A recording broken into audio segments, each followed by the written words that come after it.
नमस्कार। MSD 6 के अंतर्गत प्रगतिशील कविता की प्रमुख प्रवृत्तियों के अंतर्गत आज हम शोषक सत्ता का विरोध इस विषय पर चर्चा करेंगे। प्रगतिशील कविता की एक प्रमुख प्रवृत्ति यह है कि इसमें पूंजीवादी, सामंतवादी और साम्राज्यवादी शोषक सत्ता का विरोध लगातार दिखाई देता है। जब प्रगतिशील कवि मेहनतकश जनता के समर्थन में खड़े होते हैं और उनका शोषण उत्पीड़न करने वाले वर्गों का विरोध करते हैं, तो जाहिर है कि वे पूंजीवाद, सामंतवाद, साम्राज्यवाद का विरोध करेंगे।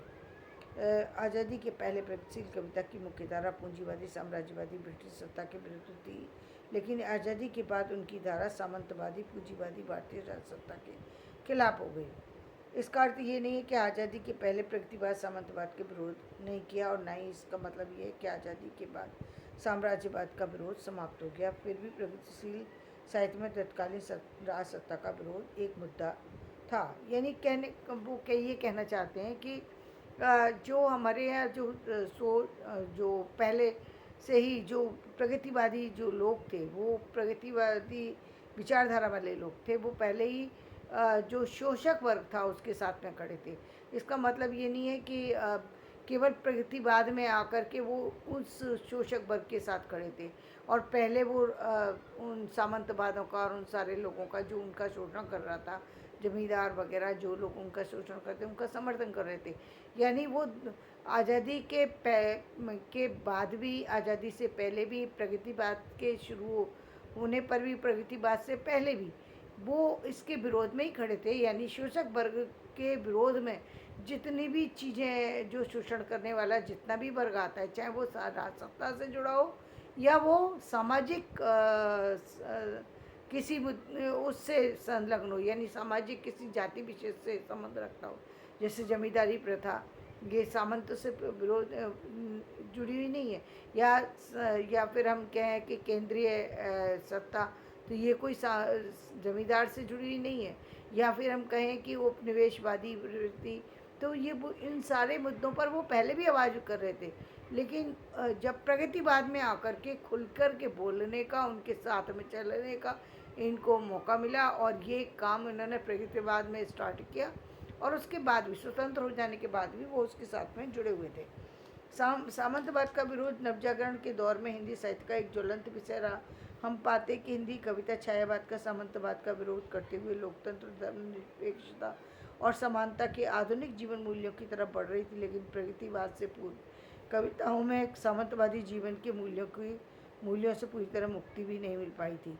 और एक चीज़ थी कि जब ये दौर वो था जबकि सामंतवादी मुद्दों से पहले ही लोग नहीं निपट पाए थे, यानी सामंतवाद सत्ता से वो पहले ही खिलाफ थे, और अब उससे भी आगे बढ़ चुके थे। यानी अब एक सामान्य जनता की जो आवाज़ बनना चाहिए, सामान्य जनता का जो, अब वो मुद्दे आने लगे जो सामंतवाद से हट कर के सामाजिक लोग जो समाज का शोषण करते, सामाजिक लोग समाज का शोषण, कोई राज सत्ता शोषण नहीं करती, सामाजिक लोग, कि एक जमींदार कर रहा है, एक मालिक जो है वो नौकर का शोषण कर रहा है, एक जो है, एक कहें कि जो कहेंगे कि एक किसी जगह का मालिक, किसी मिल का मालिक जो है वो सत्ता का, वो अपने मजदूर का शोषण कर रहा है।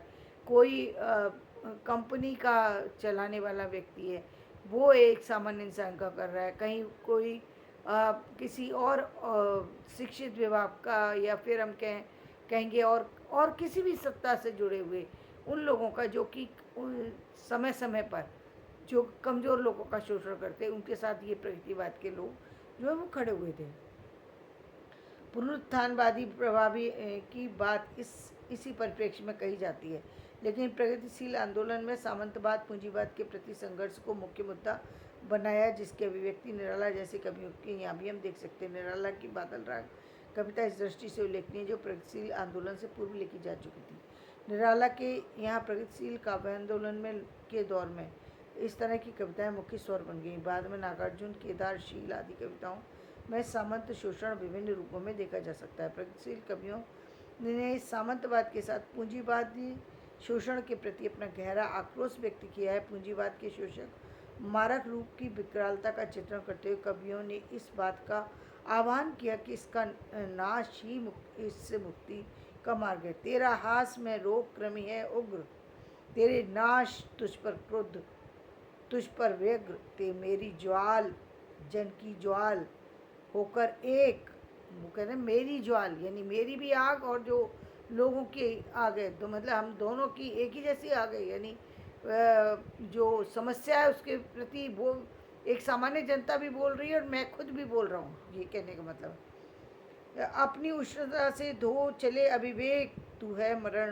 तू है रिक्त, तू है व्यर्थ, तेरा ध्वंस केवल एक तेरा अर्थ। कि उन्होंने कहा यदि तुम इतना ही शोषण करते रहो, तेरा ध्वंस केवल एक तेरा अर्थ। मतलब इसका कोई, यदि तुमने अभी भी नहीं संभले, अभी भी तुमने समाज के उन कमज़ोर वर्ग का जो किसी भी तरीके से तुम्हारे अधीनस्थ होकर के तुम्हारे कार्यों को करते हैं, उनका शोषण करना नहीं छोड़ा, तो एक दिन यही सारी चीज़ें जो तुम्हारे विनाश का कारण बनेगी, ये बताने की चेष्टा की है। पूंजीवादी सत्ता के विरोध ने कवियों को क्रांति को आवश्यकता का एहसास कराया, जिसने मुक्तिबोध को अंधेरे में जैसी अमर कविता लिखने के लिए प्रेरित किया। सामंतवाद, साम्राज्यवाद, पूंजीवाद के विरोध में प्रगतिशील कविता को विश्व मानवता से प्रतिबद्ध किया। वे दुनिया में कहीं भी साम्राज्यवाद और पूंजीवाद के कारण जनता पर होने वाले अत्याचारों के विरोध में सक्षम हो सके। दुनिया के लोगों के प्रति बंधुत्व का भाव भी इसी कारण पैदा हो सका। वे पहचान सके कि साम्राज्य